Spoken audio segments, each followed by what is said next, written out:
Students, आज हम लोग बात करने वाले हैं क्लास 12 के एक बहुत ही इंपॉर्टेंट चैप्टर के बारे में जिसका नाम है इलेक्ट्रोस्टैटिक पोटेंशियल और कैपेसिटेंस। इस पूरे चैप्टर के इंपॉर्टेंट क्वेश्चन हम जानेंगे और एक शॉर्ट डिस्क्रिप्शन में जानेंगे कि इस पूरे चैप्टर में आपको क्या क्या दिया गया है और आपको क्या क्या इस चैप्टर में फेस करना है, कौन कौन से टर्म्स आपको याद करने हैं। ठीक है, देखो ये जो चैप्टर है काफी ज्यादा इंपॉर्टेंट और कॉन्सेप्ट बेस्ड चैप्टर है। इस चैप्टर में हम सीखते हैं कि इलेक्ट्रिक पोटेंशियल क्या होता है, पोटेंशियल डिफरेंस का क्या मतलब है और कैसे कैलकुलेट किया जाता है। इसके अलावा इसमें equipotential surface, electrostatics of conductor, dielectrics and polarisation और कैपेसिटेंस ऐसे इंपॉर्टेंट टॉपिक्स को कवर किया गया है इस चैप्टर में। कैपेसिटर के कॉम्बिनेशन जैसे कि सीरीज और parallel, energy stored in a capacitor और इफेक्ट ऑफ डाइलेक्ट्रिक मटेरियल पर भी, इन सारे टॉपिक पर भी डिटेली डिस्कस किया गया है। एमपी बोर्ड में इस चैप्टर से हर साल न्यूमेरिकल और थ्योरी बेस्ड क्वेश्चन रिपीट होते हैं, इसलिए ये chapter exam point of view से एक्सट्रीमली इंपॉर्टेंट है। अब हम स्टार्ट करते हैं 10 मोस्ट इंपॉर्टेंट क्वेश्चंस जो एमपी बोर्ड एग्जाम में बार बार रिपीट हुए हैं।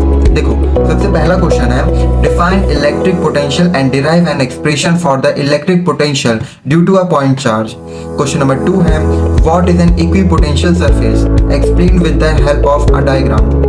क्वेश्चन नंबर 3 है derive the relation between electric field and potential. Question number 4 है explain the concept of potential energy of a system of 2 point charges.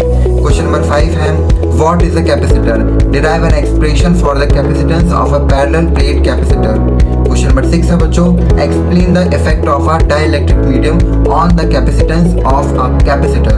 Question number 7 है derive an expression for the energy stored in a capacitor.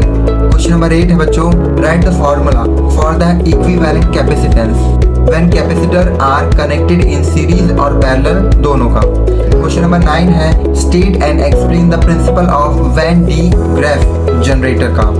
Question number 10 है बच्चों what are the properties of conductors in electrostatic equilibrium। बच्चों इन सारे questions को आपको कर लेना है प्रैक्टिस और द टोटल एनसीईआरटी को सब्सक्राइब भी करना है, क्योंकि यहाँ पर ऐसी इंपॉर्टेंट चैप्टर और चैप्टर एक्सप्लेनेशन के साथ इंपॉर्टेंट नोट्स भी मिलते हैं बच्चों। ठीक है, तो आपको बस एक ही इंपॉर्टेंट काम करना है, वो है इस चैनल को सब्सक्राइब करना और इसके बाद इन सारे क्वेश्चंस को प्रैक्टिस करना। बच्चों कमेंट करके जरूर बताना आपको ये वीडियो कैसा लगा और अगर आप कोई और चैप्टर पे वीडियो चाहते हो तो वो भी आप मुझे बता सकते हो। इस वीडियो को अपने दोस्तों के साथ शेयर करना मत भूलना और आखिरी में द टोटल एनसीईआरटी को सब्सक्राइब कर लो। मैं मिलता हूँ आपसे अगली वीडियो में, तब तक के लिए स्टे ट्यून्ड।